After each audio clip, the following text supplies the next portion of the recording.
很多朋友们都喜欢逛超市，不仅仅是因为超市占地广阔，冬暖夏凉，更因为超市货品种类诸多，能满足我们日常需求。若运气比较好，赶上超市的促销折扣日，更能用低廉的价格买上一大堆商品。这样算下来的话，确实很实惠。但需要提醒大家，超市里的这6种食物千万别随意购买，哪怕它们的价格再便宜也得慎重。大家好，我是小林，欢迎来到我的频道。现切盒装水果。超市的水果区有时候还会摆放一些切好的水果，它们以热带水果居多，比如菠萝蜜、榴莲、火龙果、菠萝，夏天还有西瓜、水蜜桃等等，有的甚至被做成各式水果拼盘，看上去特别的高大上，关键适合懒人，回去既不用清洗，也不用切了，用牙签一扎就可以享用了。其实这些都不是最新鲜的水果，尤其是热带水果，在运输的时候特别容易磕磕碰碰，导致瑕疵，甚至有的都腐烂了。商家为了节约成本，就会想法地将它们变卖，于是打着水果拼盘的旗号，其实就是把不太新鲜的水果变相出售。我们购买的时候一定要擦亮眼睛，即使购买的是新鲜的拼盘，也要仔细检查，立即食用，因为这些热带水果都不建议切开后长时间保存，容易滋生细菌，引发肠胃问题。蜜蜂和蔬菜。在超市蔬菜区，有新鲜的散装蔬菜，也有被营业员包装好的保鲜膜蜜蜂和蔬菜。不过，蜜蜂和蔬菜是属于金玉其外的类型，因为从蜜蜂和外观上看，顾客会看到新鲜完整的好蔬菜，但是一旦购买回家以后，打开才发现蔬菜的一大部分都是用不了的，因为这些里面的蔬菜已经腐烂了，只是因为密封盒的缘故，大家看不到而已。所以在超市里购买蔬菜最好选择散装的，至少能看能摸能检查。散装速冻食品。在超市冷柜里有许多冷食是大家日常会经常吃的，例如速冻水饺、速冻汤圆、速冻火锅丸类等等。如果是包装封口的速冻冷食，大家可以安心购买，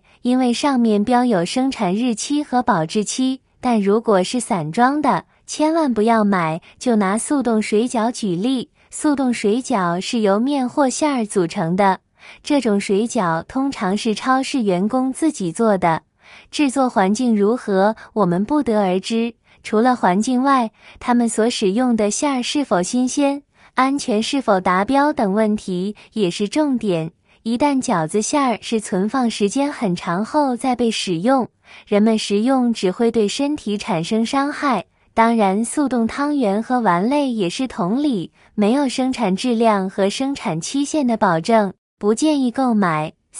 火锅丸子。火锅丸子是现在人们食谱中非常常见的一种食物，不管是大烩菜、火锅还是各种菜，这些丸子都可以当作配菜。因为味道好，它们也非常受欢迎，在很多家庭，只要吃火锅，绝对离不开这些丸子。我们去超市的时候，能够看到冰柜里面放着各种各样的丸子，它们的价钱都是一样的，想要哪个的话直接称就可以了。在有的超市里，其实这些丸子在不同的冰柜里面，价钱也是不一样的。如果你问售货员的话，他们会说东西不一样，价钱肯定也就不一样了。那个贵的是什么什么牌子的，比较好一点，但是这里面放的到底是不是那个牌子的，其实我们也无从得知。其实有很多都是一些三无产品，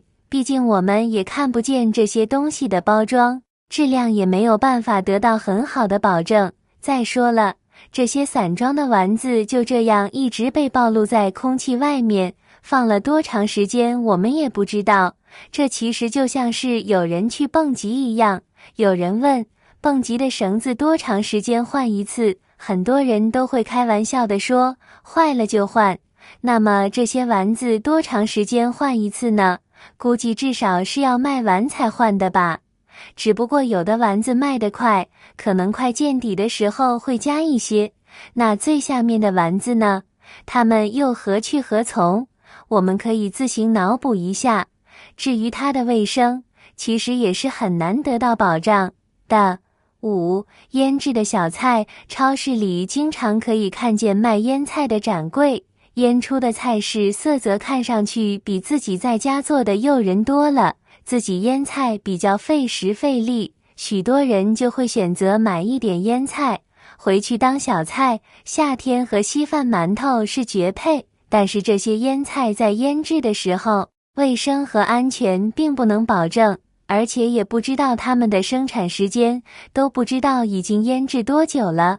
我们自己在家做腌菜都知道要密封保存，超市卖的就这样暴露在空气里，还能色泽诱人，可想而知里面是有添加剂的。6. 肉馅，一般我们回家过年都会买一些肉，买回家后会将它剁成馅，拿来包饺子，但是超市里面的肉末也可能是不卫生的。为什么这样说呢？我们先不说这些肉新不新鲜，光是绞肉机就挺不卫生的，因为在超市卖肉的那些工作人员不会一直清洗绞肉机，而是直接将客户的肉放进绞肉机里搅碎，就拿来卖给客户了。但是此前他已经帮助很多客户绞肉了，所以这些绞肉机可能会滋生其他的细菌，所以我们买到这种肉末也是非常不健康的。最重要的是，有一些黑心老板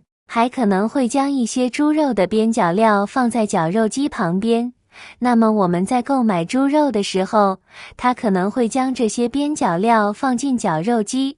连同我们选择的这一块肉放进去，这样我们就可能买到不好的肉。所以大家最好不要在超市购买肉末。很多人一放假都会邀约家人和朋友一起去逛超市，而超市为了使生意更好，很多商品都会进行促销，甚至还有少许食物还会打对折，所以很多人都会买上大量的食物囤积在家中。虽然超市折扣力度很大，但是并不是所有的食物都适合买，因为在超市有些食材长期没人购买，如果您买了这类食物，口感会差很多。而还有一些食物，很多人为了挑选最好的，反复在里面挑选，所以逛超市时，以上这几种东西再便宜也不要买，超市老板自己都很少吃。尽快转告家人，欢迎留言评论，